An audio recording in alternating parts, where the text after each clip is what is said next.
Marcel, boa noite. Boa noite. Qual que está sendo hoje o desafio, dentro de um curso de jornalismo, as aulas serem ministradas em tempos de coronavírus? Bom, boa noite, Reinaldo. Hoje nós temos um grande desafio, né? Primeiro, acho que é o desafio tecnológico, que todo mundo ficou em casa, todos os professores foram para casa, e a gente está vendo, tem artistas fazendo shows, então a capacidade instalada, digamos assim, da internet para atender todo esse povo dentro de casa, produzindo lives e conteúdos e dando aula tudo ao mesmo tempo, isso teve um impacto bastante grande, tanto que houve até uma campanha para que as pessoas parassem de fazer live, né?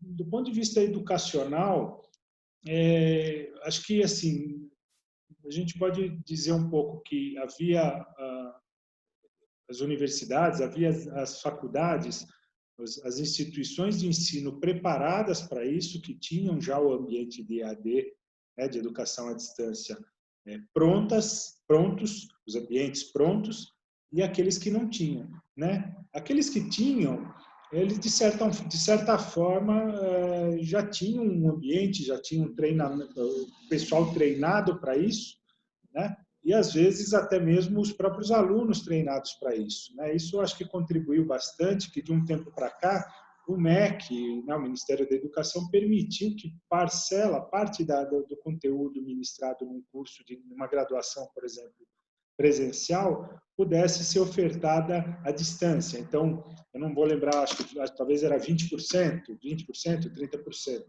daquele conteúdo. Então, algumas universidades, algumas faculdades já estavam disponibilizando e tiveram disponibilizando parte das suas aulas, principalmente as mais teóricas, por educação à distância. E nessa pandemia, simplesmente, eles ampliaram isso tudo, né? Porque isso tem um impacto que tanto profissional do professor, né, quem vai lecionar a aula, quanto o aluno também. O aluno ele tem que ter computador em casa, né? No mínimo ele tem que ter um celular, ele tem que ter uma rede, né? Um sinal de internet que seja do vizinho, pelo menos, né? Ou de gratuita, aberta, mas ele tem que ter. E o professor tem que estar preparado, porque a aula presencial é num formato. A aula de educação à distância não dá para ser no mesmo formato. Você tem que ter um jogo de cintura tremendo para simplesmente, né, não dá para você simplesmente pegar um PowerPoint de repente, colocar na tela do computador e ficar falando durante 4 horas ali, né? Uhum. Trouxe inúmeros desafios tanto para professores quanto para alunos, né? E a gente, acho que assim, eu trabalho não, mas eu só vou falar rapidamente. Eu fiz um curso de EAD lá atrás, em 2004, faz um bom tempo já, né? E trabalhei com EAD também, olha só, dando curso na Universidade Federal de São João del Rei, para você ter ideia, em Minas Gerais. Então, eu já tinha uma certa experiência. Então, hoje, para mim, os recursos tecnológicos melhoraram de lá para cá, mas a minha experiência já contou um pouco, né? Já tinha essa experiência, mas mudou bastante. Essa pandemia ela vai ficar para a história, porque realmente ela empurrou literalmente alunos e professores para um lugar que não estava bem situado ainda. E agora, Marcel, como que você está vendo também todo esse desdobramento da cobertura da imprensa em relação ao coronavírus? São muitos números, então alguns veículos preferem valorizar a informação do número de mortos. Outros, para não, pensando numa linha editorial, para não provocar tão medo coletivo assim, amenizar um pouco. É um desafio você divulgar uma pandemia que é inevitável você não falar de quantos mortos, de quantas pessoas morrendo na casa, como se trabalhar a hora de disseminar essa informação para a sociedade? É, a linha editorial às vezes é um tanto complicada, assim, né? Porque são públicos e públicos diferentes. A gente sempre vai ter, eu acredito nisso, sempre vai ter espaço para todo tipo de público. Aquele público que gosta da notícia que se você torcer sai sangue, né? E Sim. aquele público mais tradicional, que gosta de um noticiário um pouco mais não tão sanguinolento assim, né? Não tão um pouco mais ameno, um pouco mais tranquilo. Nesse sentido, acho que tem público para todo mundo. O que eu fico um pouco assustado é que em plena pandemia, né, uma situação que pegou, não vou falar que pegou todo mundo de surpresa, mas assustou o mundo todo, né? A gente tem as situações de fake news agindo, né, atuando, Esse é um problema sério, né? porque né, a informação, você sabe muito bem disso, a informação é um bem super precioso, ainda mais num caso de pandemia tão virulento como é o tão virulento, né, de velocidade do vírus, de contaminação, como é o Covid-19. Então, a informação é um bem muito precioso. Né, você passar a informação precisa, você ajudar, de repente, os veículos de oficiais de informação no combate da pandemia, do vírus, né, do Covid-19, é uma forma de você reprimir a contaminação disso. E daí, Uhum. dependendo alguns grupos, alguns veículos de comunicação, dando credibilidade para fake news, sem checagem de informação, Uhum. publicação de notícias sem credibilidade, sem verossimilhança, sabe? Então, isso me assusta um pouco, porque a gente sabe que isso só ajuda a colocar a população numa situação de risco, ao invés de prevenir a vida dessas pessoas. E a impressão que você tem também, Marcel, que a fake news ela acaba se sobrepondo à informação verdadeira, e aí quando a pessoa é apresentada a informação real, ela passa a duvidar, né? Parece que está havendo uma inversão aí muito séria, né? Quando a gente estuda um pouco da fake news, a gente vê justamente isso. A fake news ela só ganha espaço, ela só tem espaço as pessoas, a não ser aquele mau caráter, sabe? A pessoa que é muito mau caráter mesmo, né? Que dissemina fake news para tumultuar mesmo o cenário, mas boa parte de quem dissemina fake news, ela dissemina porque ela acredita piamente naquilo. Ela fez uma construção histórica de pensamento dela, em que aquela fake news vai se encaixar direitinho. Então, por exemplo, eu acredito que determinada pessoa, determinado político é ladrão, né? Então, por mais que aquele político não seja ladrão e tenha inúmeros julgamentos que realmente não conseguiram comprovar, sabe? Por mais que isso aconteça, basta surgir uma pequena notícia de fake news mentirosa dizendo que ele é ladrão para que aquilo starte na pessoa, aquilo, né, vai startar um sentimento de, olha lá, eu sempre falei que ele era ladrão. Então, se alguém está me falando, me mandando uma notícia que ele é ladrão, eu tinha razão. E é nesse momento, nesse momento de prazer, né? O cérebro ele recebe, ele vai dar a sensação de prazer para a pessoa. Então é nesse momento que ele acaba disseminando para todos os grupos dele aquela informação, aquela fake news. Então boa parte das pessoas que reproduzem o fake news, eles não sabem que aquilo é mentira. Eles não foram atrás para checar. mas eles não sabem que aquilo é mentiroso. Então, ele é de boa fé, digamos assim. Só Uhum. cria realmente para tumultuar e age de má fé, esse realmente é um picareta. Mas os demais, eles fazem isso de boa fé, né? Eles simplesmente querem É, sentir essa sensação esse prazer mesmo de estar certo. Porque, infelizmente, a gente não tem a cultura ainda, né? Isso é um problema, acho que de todos nós comunicadores ainda, de promover a cultura da checagem. uhum. Não acreditar Fundamental. tudo. Hoje, né, hoje a internet ela é tão ampla, qualquer pessoa virou divulgador de informação, né?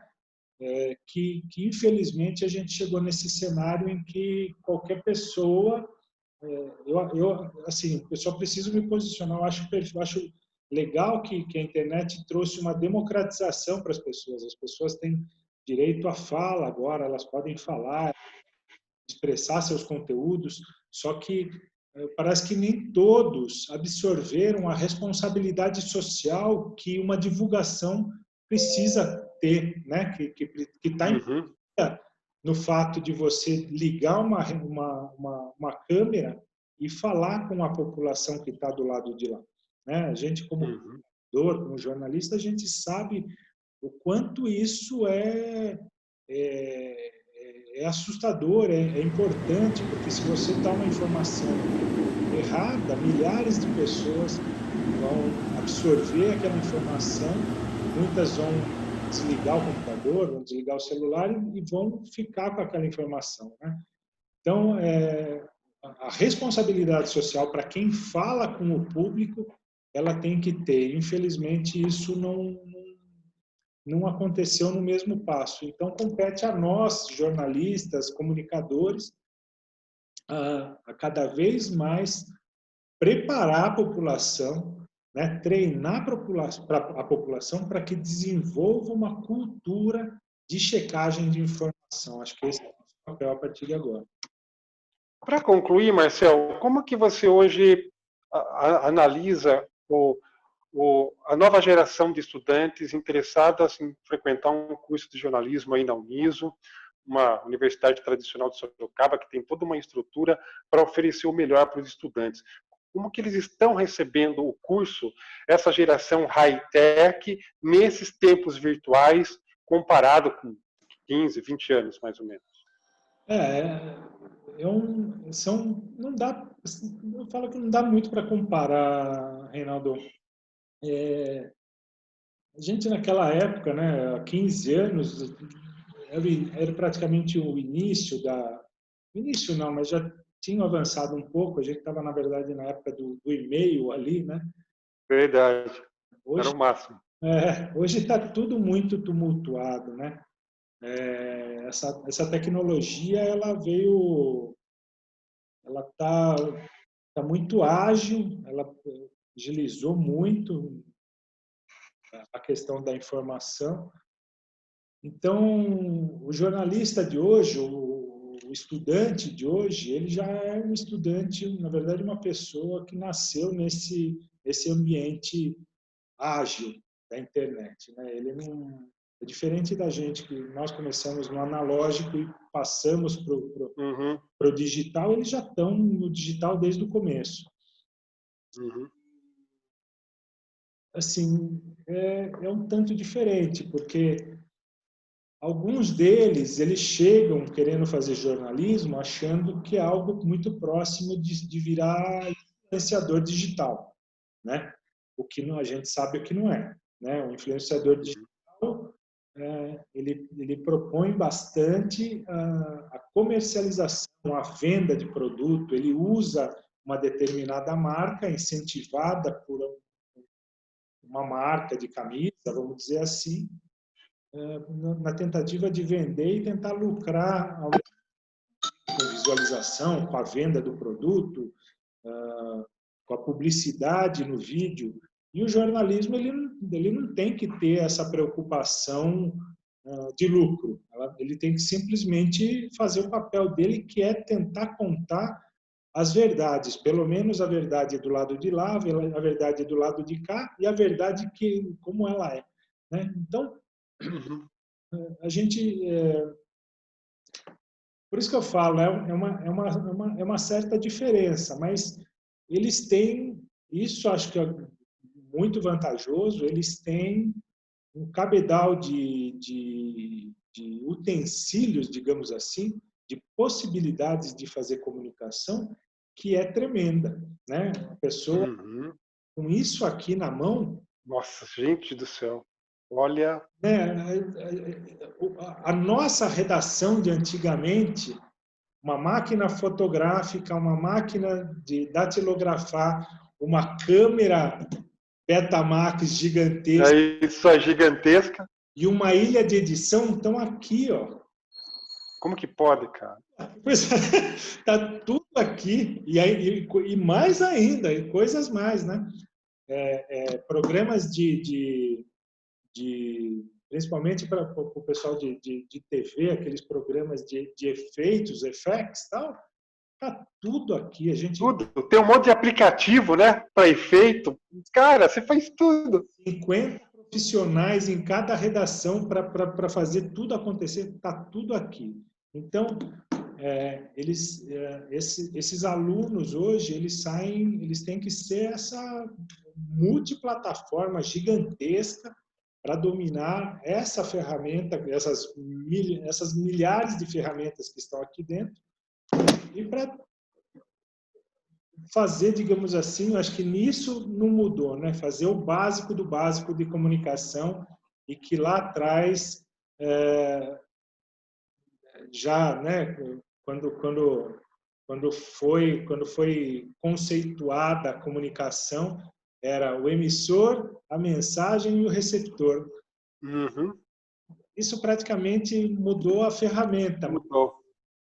a forma continua, né? O conceito disso E continua. parece que o fato de também a internet facilitar a informação chegar muito rápido tem um lado meio negativo aí também, né? Porque a pessoa consome tanta informação que chega uma hora que ela não consegue distinguir até o que é ideal para ela, o que não é. É complicado, né? Tem que saber filtrar, né? Com certeza, é isso que a gente estava falando um pouco, né? O Jenkins é um cara que lá de trás, de 94, se não me engano, ele já falava um pouco disso. Eu não queria entrar nessa questão mais teórica, mas ele já falava, ele falava um pouco disso da que a quantidade de informação hoje é tão grande que a gente perdeu a capacidade de, de dar importância para as coisas, de dar valor para as coisas. Hoje o que vale é o instantâneo, né? Hum. É assim, é a informação instantânea e momentânea. Passou, o seu cérebro vai simplesmente apagar isso do seu HD e você vai querer outra informação instantânea. Então você perde. Uhum. Ele fala no texto dele que a gente vive hoje um pântano intelectual. Esse é o conceito dele. Pântano, Uhum. porque é um pântano, e é no seguinte sentido: a gente está mergulhado em tanta informação e a informação surgindo que a quantidade de informação é tão grande, mas tão grande, que o nosso cérebro não tem mais capacidade de assimilar cada uma dessa informação, processar e chegar numa conclusão. Né? Se a gente parar, Uhum. a gente retroceder 20 anos, para a gente comprar um carro, quantos veículos de comunicação a gente consumia? Né? Uhum. Comprava uma 4 rodas, lia o caderno de veículos do Estadão, do Cruzeiro, Sim. ouvia alguns amigos, o cunhado. Então, era 6, 7 fontes de informação para a gente tomar uma decisão que era comprar um carro. Então, a gente fazia isso em qualquer outra situação, né? Para comprar um carro, para comprar uma casa. Hoje, se a gente for tentar navegar sobre carro, a gente tem milhares de milhões de informação vindo a todo momento pelo WhatsApp, pelo YouTube, Basta o Google perceber que você está querendo comprar um carro, que ele vai inundar você na sua TV, no seu celular, na sua caixa de Verdade. na sua timeline do Facebook, na sua timeline, entende? Ele vai grudar em você com informação. Compre carro aí. Então, a gente, com essa quantidade imensa de informação, a gente perdeu a capacidade de então, é isso que ele fala que é o pântano intelectual. E nesse pântano intelectual, a gente perde a capacidade de realmente dar valor para aquilo, para aquela informação que vale a pena, né? Então fica tudo muito. É um pouco que o Bauman falava da liquidez, né? Da liquidez. Tudo passa. Verdade. 2 minutos, é coisa rápida e que passa, a gente não dá mais valor. A informação é fidedigna, né? É uma informação confiável, é uma fonte de informação com credibilidade. Hoje em dia está tudo muito passando mesmo. Ô Marcel, eu queria só que você explicasse um pouquinho o fundamento da sua disciplina. Qual a importância dela hoje? Como que você contextualiza ela para os seus alunos? Uma é jornalismo especializado,